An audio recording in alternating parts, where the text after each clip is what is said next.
بسم الله الرحمن الرحيم الحمد لله رب العالمين الصلاة والسلام على سيدنا محمد وعلى آله وأصحابه أجمعين أما بعد وبليوان كيا الحمد لله رب العالمين نمني مرتويو دين كنا حاجة تقو حاجة دندامي وانو ما تقو هجتي تنين ألا تفوف دبر سوق أبا قبط مكانا والفكاتون كتابة كان أمة إسلاماتيف obboleewwan kiyyaaf akka gumaachamu yeroo dheeraadhaaf irratti dabarsee ture.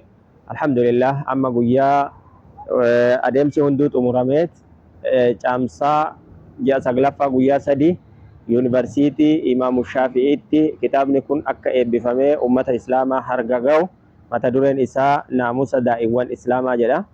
Kitaaba kana inshaAllah hundi keessanuu shababa tahee namoonni gurguddaan daldalaa tahee akkasuma hojjettoonni dhufaniitiin kitaaba kana akka bira dhaabatanii eebbisanii fi akka fudhatanii irraa fayyadaman isin gaafanna. Assalamu alaykum wa rahmatullahi ta'ala wa barakatuh. Kabajamtoota hordoftoota daawwattoota keenya, kitaabni mata dureen isaa naamusa daa'iwwan islaamaa jedhu obboleessi keenya kabajamaaf jaallatamaa Ustaaz Amaan Qaasootiin kan barreeffame guyyaan eebba isaatti caamsaa gaafa guyyaa 3dha.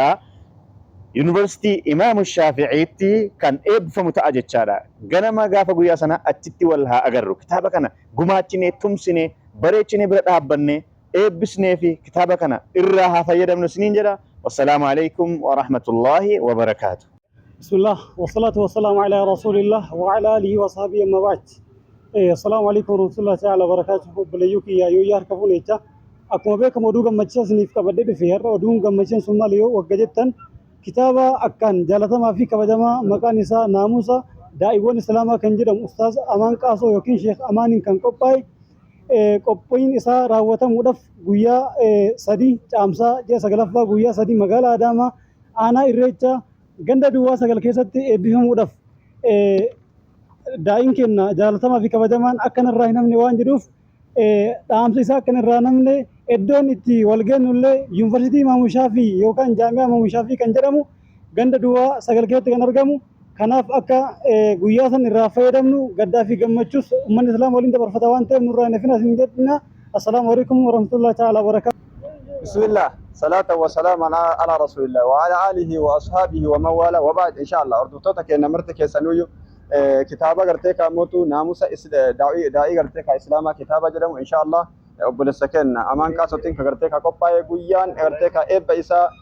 Bismillah alhamdulillah wassalatu wassalamu ala rasulillah sallallahu alaihi wasallam. Kitaabni kun kitaaba naamusa yaa'u aadaaba daa'ii islaamaa kan jedhudha. Mata dureen isaa qopheessaan isaatis Ustaaz Yawaawu Sheekh Amaan Qaasoodhaatiin kan qophaa'ee dhiyaate guyyaan eebba isaatis guyyaa caamsaa 3 bara 2017 akka lakkoofsa Itoophiyaa bakka eebbaatis jaami'aa Imaamu Shaafi'iidha. Kitaaba akkaan barbaachisaa fi yeroo akkaan barbaachisaatti dhiyaate eebba isaa irratti haa hirmaannu isin jenna. Wassalaamu alaykum wa rahmatullahi wa barakatuh. Kabajamtoota hordoftoota keenyaa beeksisa xiqqaa isaa qabna. Beeksisni beeksisa kitaaba kanaati. Kitaabni kun naamusa daa'ii islaamaa jedha. Beeksisa agartee kitaaba jaalatamaa fi kabajamaa sheeka keenya Sheekh Amaan Qaasootiin dhiyaate akka irratti hirmaannu isin jenna. Beeksisa kitaaba kanaatiif asitti walitti qabamne beeksisa kitaaba kanaa akkuma tufuuf jira. Eebbisuuf hin dhuftan, yuunivarsiitii daawwachuuf dhuftan, mana kitaabaa daawwachuuf dhuftan, barattoota daawwachuu dhuftan, ilmaan keessantu achi jira, obboleewwan keessantu achi jira, shamarran keessan obboleewwan keessan ka shamarraniitu jira, ka dhiiraattu jira, barsiisonni keessan dakaatiraa adda addaattu achi keessa jira, warroota biyya kanaaf ija tahanii sochoosaa jiran kana daawwatuudhaaf koottaa laalaa isiniin jenna.